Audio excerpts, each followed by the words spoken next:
नमस्कार, मैं हूं मृत्युंजय कुमार झा और अब से कुछ ही देर में जीडीपी के आंकड़े आएंगे। 7.5% जीडीपी का अनुमान यहां पर जताया जा रहा है। अगर Q4 के आंकड़े बेहतर रहते हैं तो ओवरऑल जीडीपी में अच्छी खासी बढ़ोतरी यहां पर देखने को मिल सकती है। नमस्कार, मैं हूं रजत और थोड़ी देर में जीडीपी के आंकड़े आने वाले हैं और हम एक्सपेक्ट कर रहे हैं 7.5। सीएसओ ऑलरेडी एस्टिमेट बता चुका है कि 7.6% 2015-16 के लिए जीडीपी फिगर्स रहेंगे।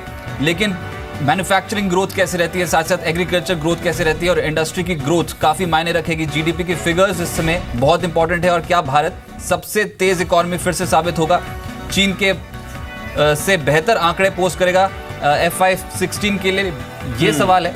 इनफैक्ट जो हम एस्टिमेट कर रहे हैं 7.5% Q4 का जीडीपी फिगर, अगर ये रहा तो वो एक शानदार आंकड़ा माना जाएगा मार्केट्स के लिए। लेकिन मेरे साथ अलग अलग जानकार जुड़ेंगे और सबसे बड़ा पैनल जी बिजनेस में मौजूद रहेगा, उनसे जानने की मैं कोशिश करूंगा कि करना क्या चाहिए। इनफैक्ट ये जो आंकड़े आएंगे इसका डिटेल एनालिसिस सिर्फ जी बिजनेस पे इस समय सबसे बड़ा पैनल मेरे साथ मौजूद है। मेरे साथ डिस्कशन में बृंदा जागीरदार जी जुड़ी हैं, TS हरिहर जी, ऋषि शाह इकोनॉमिस्ट डेलाइट के, और साथ साथ विजय सरदाना एग्री एक्सपर्ट, सभी मेरे साथ इस समय इस पैनल में इस डिस्कशन में मौजूद हैं। सबसे पहले ऋषि जी मैं आप ही के पास आता हूं, एक्सपेक्टेशन क्या है और क्या कुछ इंडिकेशंस, क्या कुछ इंडिकेटर्स हैं इस समय जो आप मानते हैं कि इस समय जीडीपी में स्ट्रांगली कंट्रीब्यूट करते हुए नजर आएंगे? सर देखिए, जैसे आपने पहले कहा था एग्रीकल्चर में एक रिबाउंड थोड़ा एक्सपेक्टेड है। Rabi crop was better than what was expected. Industries में थोड़ा सा स्लो डाउन के एक्सपेक्टेशन है। आईआईपी के जो नंबर्स आपने देखे हैं पिछले 3 महीने के, उसमें काफ़ी डिसअपॉइंटमेंट थी।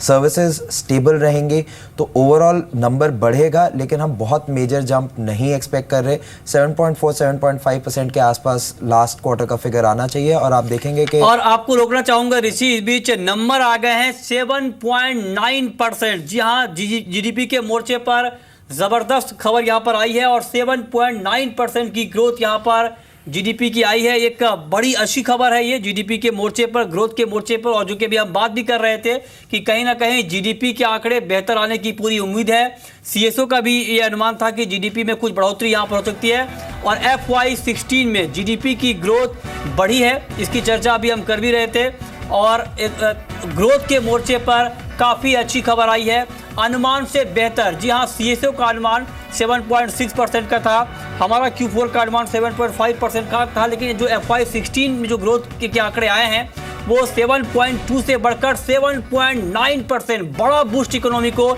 यहाँ पर मिलता हुआ दिख रहा है। हमारे साथ तमाम मेहमान यहाँ पर जुड़े हुए। वृंदा जी, पहला कमेंट आपसे, 7.9%, तमाम अनुमान को पीछे छोड़ते हुए ज्यादा, कहीं ना कहीं एक्सपेक्टेशन से काफी ज्यादा ये आंकड़े यहाँ पर आए हैं। एक बार मैं यहाँ पर थोड़ा करेक्ट करना चाहूंगा मृत्युंजय, जो जनवरी मार्च के जीडीपी फिगर्स आए हैं, यानी कि जनवरी मार्च सिर्फ Q4 के जीडीपी फिगर्स वो है 7.9%।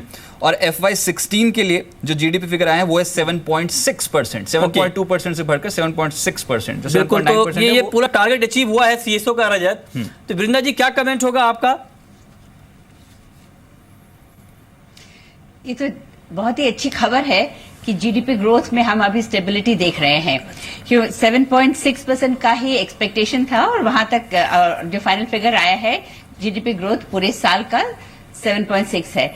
और जो 7.9% Q4 का ग्रोथ है वो तो थोड़ा एक्सपेक्टेशन से ज्यादा ही था, पर अच्छी बात है। ये जस्ट दिखाता है कि अभी जो हम जो स्टेप्स ले रहे थे, ये लास्ट 2 इयर्स से जो गवर्नमेंट स्टेप्स ले रही थी, उसका कहीं ना कहीं कंसोलिडेट हुए हैं ये स्टेप्स, और अभी उनका जो इम्पैक्ट है वो दिखना शुरू हो गया है। चलिए, और इनफैक्ट ग्रॉस वैल्यू एडेड के भी आंकड़े आए हैं, 6.2% के मुकाबले 7.4% का आंकड़ा है। जनवरी मार्च की मैं बात कर रहा हूं, तो अब 3 आंकड़े जो मेरे सामने हैं उसमें जीडीपी फिगर्स जनवरी मार्च के 7.9%, पूरे फिस्कल के लिए 7.6% की ग्रोथ, जो इस समय विश्व में सबसे तेज ग्रो करने वाली इकोनॉमी भारत साबित हुआ, और साथ साथ ग्रॉस वैल्यू एडेड 7.4% की ग्रोथ। ऋषि जी, पहले टेक में आंकड़े कैसे लग रहे हैं आपको? आंकड़े जो सोचा था और जो हमारी कैलकुलेशन थी उसके हिसाब से थोड़े बेटर है, लेकिन वो कहते हुए इन नंबर्स में वॉलेटिलिटी काफ़ी होती है। आप अगले 6 महीने में देखेंगे, हो सकता है ये नंबर थोड़ा सा नीचे आ जाए जैसे ज़्यादा इन्फॉर्मेशन आएगी गवर्नमेंट के पास। इंडस्ट्रियल प्रोडक्शन जितने भी लीड इंडिकेटर्स हैं आप देखेंगे उसमें कहीं पे भी ये नहीं आ रहा था कि आपकी ग्रोथ इतनी ज़्यादा बढ़ेगी, लेकिन on the face of it अभी फर्स्ट इंप्रेशन इज़ पॉजिटिव। ठीक है, विजय सरदाना, एग्रीकल्चर का कितना बड़ा कंट्रीब्यूशन आप देख रहे हैं? क्योंकि जो बात यहाँ पर एग्रीकल्चर को लेकर पिछले 2 साल से चिंता बनी हुई थी, मानसून ने धोखा दिया था, अनसीजनल रेन से क्रॉप को डैमेज हुआ था, लेकिन अब कहीं ना कहीं मानसून के मोर्चे पर लगातार अच्छी खबर आ रही है और इस साल बारिश काफ़ी बेहतर होने की उम्मीद है। क्या आपको लगता है कि ऐसे में जो ग्रोथ के आंकड़े आए हैं ये सस्टेनेबल है, आगे इसमें और इम्प्रूवमेंट दिखने वाला है? देखिए, ये जो आंकड़े आए हैं इसमें एग्रीकल्चर का कंट्रीब्यूशन देखना पड़ेगा, क्योंकि ये जो डेवलपमेंट दिख रही है ये इंडस्ट्रियल साइड में या इंफ्रास्ट्रक्चर में जो इन्वेस्टमेंट हुआ है उसके कारण हो सकती है, क्योंकि अभी बारिश का सीज़न आया नहीं है और जो अभी तक सूखे का असर था वो भी इकोनॉमी में है। तो आने वाले समय में अगर मानसून नॉर्मल रहता है तो यहाँ से आंकड़े ये और अच्छे हो सकते हैं। लेकिन सबसे इम्पॉर्टेंट और इंटरेस्टिंग बात ये होगी कि जो 7.9 जो इस क्वार्टर का आंकड़े आए हैं उसका कॉम्पोजिशन देखना होगा।